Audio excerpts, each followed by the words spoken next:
A Black executive denied promotion for being too articulate. Put up the picture full mass. It's a hell of a story. Per the AP, Chantel Adams, high-ranking marketing executive who earned her Master of Business Administration from the University of North Carolina, has struggled to earn as much money as her counterparts amid the present pay gap between men and women. The disparity being more significant for women of color with the same education level as men. Even her achievements and solid work ethic were not considered enough to secure promotion at her own company. And then the plot thickens. Quote, I was so articulate and sharp that I was intimidating some people. Adams, who also claimed to have taken on an extra workload, told the Associated Press in the Wire Services feature story about gender pay disparities. I have nearly $300,000 of post-high school education. It would be surprising if I weren't articulate and sharp. The AP cited a study from the US Census Bureau which revealed that women who graduated from a prominent university or have obtained a post-secondary certificate are paid 71 cents on the dollar compared to men of the same educational background. Separately, although Black women are pursuing degrees at a high rate, they're still making less money than white men who did not even graduate at all. Put it up, full mass.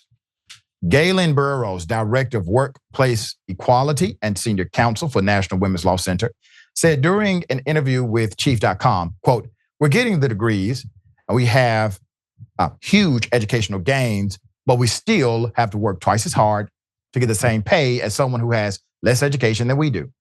It's like we're making the same investments in ourselves that other people are making, but our return on our investment is burdened by structural racism and sexism. Speaking to the AP, Adams explained that one of her colleagues who did not even have an MBA received a promotion over her throughout her career.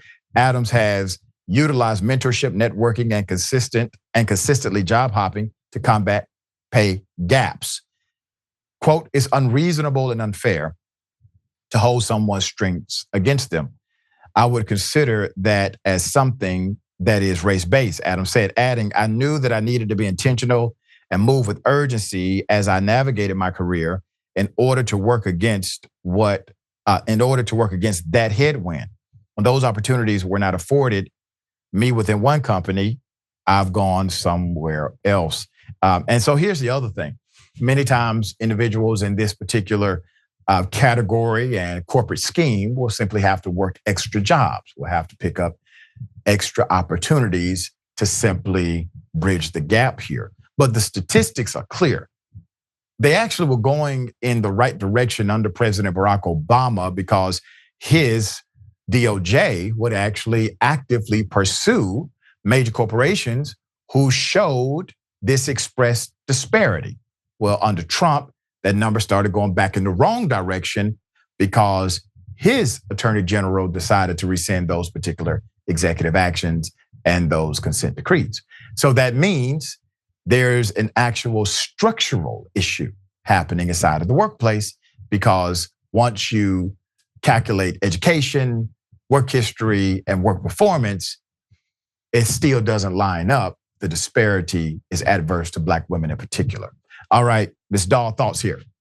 Yeah, I mean, the research definitely shows the disparity in pay and promotion with women of color. I mean, it's that men in power are white men and they want to hear from other white men. I mean, that's the most blunt way to put it. And so if you're a woman of color, you are working up against this.